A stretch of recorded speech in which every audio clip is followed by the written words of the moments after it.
Ouaya Omer. Qui c'est? Qui se rappelle de qui il s'agit? Hillel Azaken. Shalom. Ouaya Omer. Marbe Bassar. Marbe Rima.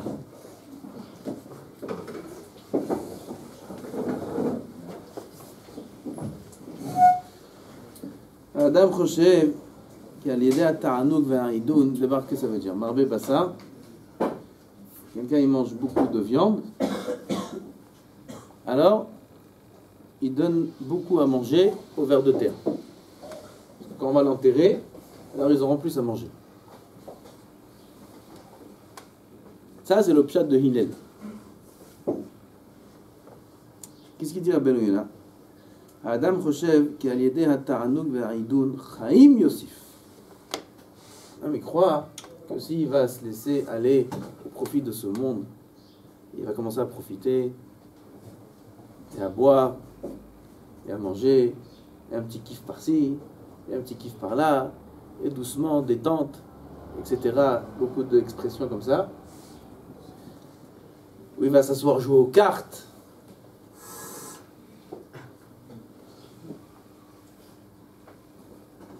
Comme ça, je vois qui c'est qui joue. Je vois les sourires. J'ai trouvé qui c'est qui joue. Ça y est. Okay. Il s'assoit jouer aux cartes le soir.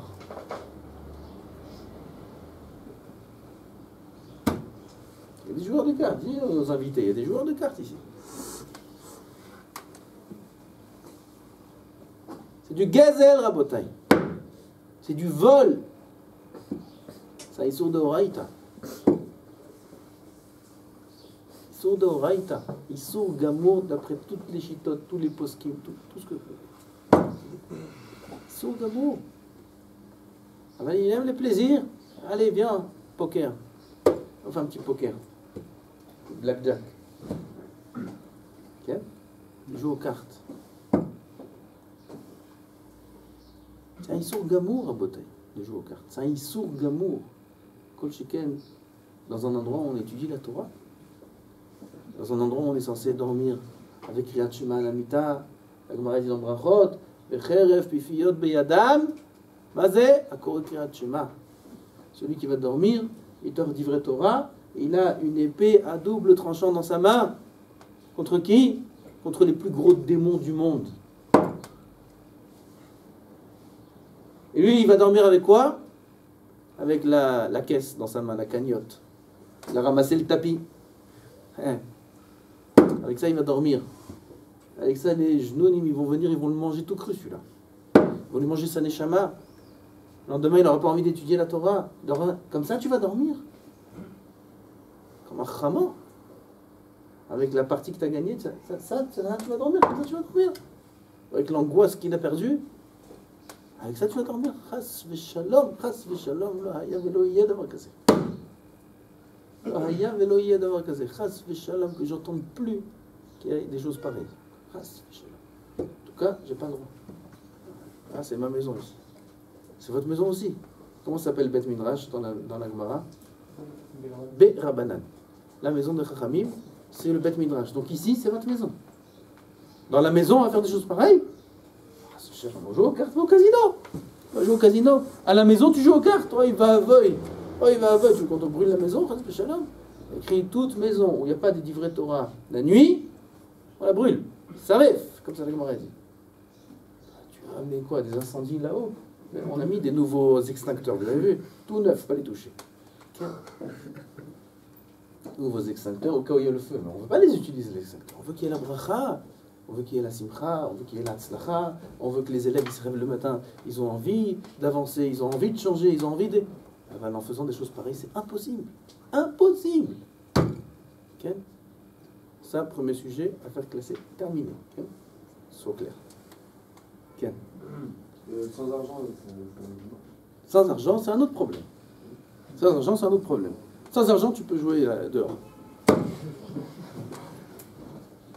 Dans la chambre, jouer à ça, c'est du temps. Ça dérange les autres, c'est du bruit. Il y a un dans la chambre, il veut pas, il veut dormir, il veut ci, il veut ça. Tu lui joues comme ça aux cartes. C'est Bitoul Torah. C'est dommage. C'est dommage de perdre du temps pour ça. Il y a les vacances pour ça. Ok. Tu veux te détendre? Là, il y a d'autres façons. À jouer aux cartes comme ça, dans une yeshiva, à s'asseoir et commencer à jouer aux cartes, c'est pas beau. C'est pas joli. Ben, Bébassa, Marberima, il dit, un homme, il croit, il va profiter, il va kiffer, il va faire ci, il va faire ça, il va manger des glaces, il va manger des pizzas, des machins. Tout badatz. Badatz, c'est écrit. Okay? Je me rappelle la première fois où il y a eu une pizza avec Hersher Badatz.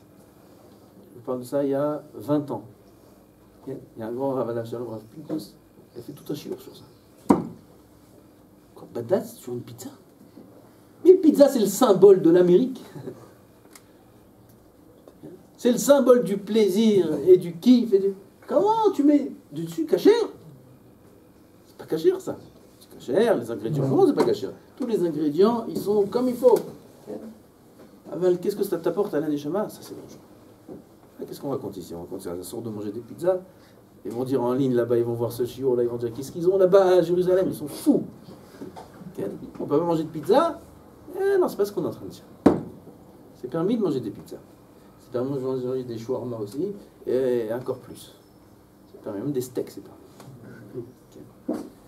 Tout dépend où je me place par rapport à tous ces plaisirs. Est-ce que le steak et les plaisirs me permettent de vivre? Est-ce que ça donne la vie, ou alors l'homme, il vit pour ça? Vous comprenez la différence? Okay. Il y en a un, il vit pour manger. Il y en a un, il vit pour les plaisirs. Il y en a un, une fois, il m'a dit, c'est pas une blague. Parfois, je raconte des blagues, c'est faux. Mais là, c'est pas une blague. Un, il m'a dit qu'il aime tellement la cigarette après manger. Oui? Il va dire, ah, celle-là, c'est la meilleure. Après manger, qu'il mange sans avoir faim pour fumer après. Peut-être c'est pas, peut-être moi ça m'a l'air tellement absurde, peut-être c'est pas absurde dans la tête de ceux qui fument. Okay? Il mange, il n'a pas faim. Il va manger pour avoir le ventre rempli et pour prendre la cigarette après. Celui-là il est marboule. C'est un marboule celui-là. Okay? C'est un fou de plaisir. Il cherche à créer les plaisirs. On dit à Rosh Hashanah al-Chet she'chatanu lefanecha beyetzer hara. Rosh Hashanah Kippour, Aseret Yom Teshuva, on dit al-Chet she'chatanu lefanecha beyetzer hara. Ça veut dire quoi? Les fautes qu'on a fautées avec le Yetzirah. Pourquoi? Tu connais des fautes qui sont sans Yetzirah? Il y a des fautes bli Yetzirah, ça existe ça? Azma c'est al-Chet shechatanu lefanecha beYetzirah. Ma pshat. Le pirouche, il est que l'homme, il n'avait pas de Yetzirah. Il n'avait pas envie de fauter. Seulement, il aime tellement la faute qu'il va se mettre dans la condition où il aura envie de fauter. Il va se rentrer lui-même le Yetzirah à l'intérieur. Il va le déclencher, il va le découvrir, il va le développer, il va l'arranger pour que la faute elle soit plus agréable et pour qu'il ait envie de la faire. Créer le Yetzirah. Il n'a pas envie, il est bien, il est ça, tout va bien. Il sort du Beth Midrash, il est bien étudié jusqu'à 10h, 10h30 certains, jusqu'à 11h même. Il est bien. Il passe devant la chambre où il joue au poker. Il n'a pas spécialement envie. Allez, viens. Maintenant, il va commencer à se travailler. Ouais, mais bon, il faut que je me détende. J'ai bien travaillé, j'ai bien étudié. Il va se motiver pour faire le mal. C'est Yetzirah. Parfois, le mal, il est loin de toi. Pourquoi tu vas le découvrir? Pourquoi tu vas aller dans des endroits où tu auras envie de voir le mal? Il va aller à Ben Yehuda. Il va aller dans des endroits comme ci, comme ça. Là, c'est l'été, c'est juste. Vous savez, la Gemara, comment elle appelle l'été? La Gemara a dit qu'en été, les taureaux, ils voient rouge partout. Taureau, quoi. On met le taureau, on met le rouge comme ça, le taureau, il devient fou. Les taureaux en été, ils s'excitent. Pourquoi? C'est l'été. Alors pareil, les neurones en été, ils se réveillent. Le Yetzirah, il s'excite en été. Il est très fort dehors, le Yetzirah. Il suffit de passer 2 rues à côté, c'est fini, tous les sens ils sont réveillés. Là, tu étais bien, tout dormait, tu étais protégé, tu étais dans la Tevat Noah, tout allait bien. Il y avait les rabbanim, c'était sympa, on a étudié, tu as fait Chazara, tu as répété ta Gemara, tu as répété ton cours, tout va bien. Il sort, il va là-bas, il a réveillé tous les sens. Il a vu l'homme Zorouba comme ça, l'autre il l'a vu comme ça, et celui-là comme ça, celui-là comme ça. Il a senti les odeurs, les couleurs, Ça y est. Il revient, il n'a plus rien envie de faire. Ah, j'ai du mal. J'arrête dans 2 semaines, je vais faire autre chose. Pourquoi tout ça? Pourquoi tout ça? C'est toi qui t'es réveillé tous ces problèmes-là. Tout allait bien. Marbé, Bassar, il dit, Rabbeinu Yona, un homme y croit, qui se fait plaisir, qui se fait du bien, qui se détend, qu'il aura une vie longue grâce à ça. Afour. Cette viande-là qu'il va manger, ces plaisirs-là qu'il va prendre, ça va lui apporter rien du tout. Ça va l'avancer en rien. Il y a des gens que pendant des années, et moi je les vois, je les connais depuis très longtemps, ils cherchent, et ils cherchent, et ils cherchent, et ils cherchent. Tu cherches quoi? Je cherche quel est le mieux, et je ne sais pas quoi faire, et travailler dans ce cidre, et ils font rien. Pourquoi? Vous savez pourquoi? Parce qu'ils n'arrivent pas à se détacher de leur plaisir. Des jeunes, combien il y a de jeunes paumés qui viennent de France? Ils viennent font la Aliyah en Israël. Okay? Et tu les vois, moi je vais à Natania toutes les semaines, tu les vois à Natania là-bas, tous les jeunes là-bas, ils sont là-bas, dans les bureaux, dans les machins. Et qu'est-ce que tu fais? Je parle un peu avec eux. Et ouais, ça fait combien de temps? Ça fait 2 ans, je fais ma gueule. Et qu'est-ce que tu fais? Ah, voilà. Maintenant je suis là. Qu'est-ce que tu as fait hier? J'étais là-bas. Et je vais faire demain, mais demain je serai ailleurs. Et ils perdent des années et des années et des années à rien faire, à rien faire. Ni des études, ils ont réussi, ni rien, ils ont réussi. Pourquoi? Ils n'arrivent pas à se détacher de leur plaisir. Ça commence le matin, il n'arrive pas à se détacher de son lit. Impossible. Impossible. Un aimant. Un aimant puissant. 2 étages l'aimant, il marche jusqu'ici, il marche. Comment tu vois? Pendant la tefila, hop, il est remonté en haut. Pendant la tefila. Makara. Hop, il est remonté. Il est aimanté, celui-là. Aimanté à quoi? À sa couette, à son drap, à son matelas. Mais ça va t'apporter quoi? Rien. Rien.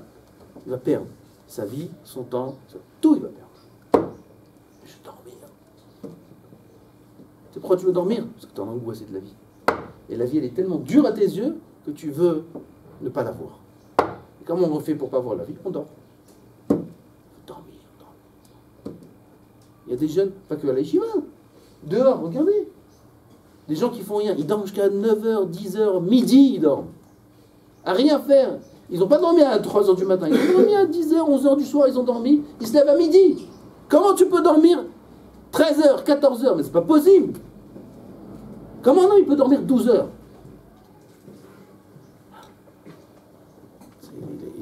C'est pas possible. Il a un coma chronique. C'est nouvelle maladie. Il est dans le coma chronique, celui-là. Il se met en mode coma. C'est fini, il ne connaît plus personne. 12 heures, il dort, il hiberne. Comment c'est possible une chose pareille? Si ce n'est qu'un homme, il est complètement déboussolé dans sa tête. Pourquoi? Qu'est-ce qui fait tout ça? Les plaisirs. Il n'arrive pas à se détacher de son lit, il n'arrive pas à se détacher de l'argent, il n'arrive pas à se détacher du Yetzirah, un tel, ou un tel, ou un tel, ou un tel, ou un tel, ou de son iPhone, ou de ceci, ou de cela. Il est obligé de voir les messages à chacun. Mais t'es malade. Tu peux pas devenir toi-même, tu peux pas devenir un homme, tu peux pas te construire un peu. Non, il est obligé de savoir qui c'est qui l'a appelé, qui c'est qui l'a pas appelé, combien de messages il a reçu, comment ça se fait. Et répondre comme ci, répondre comme ça. Il est obligé de voir les photos qu'on lui a envoyées.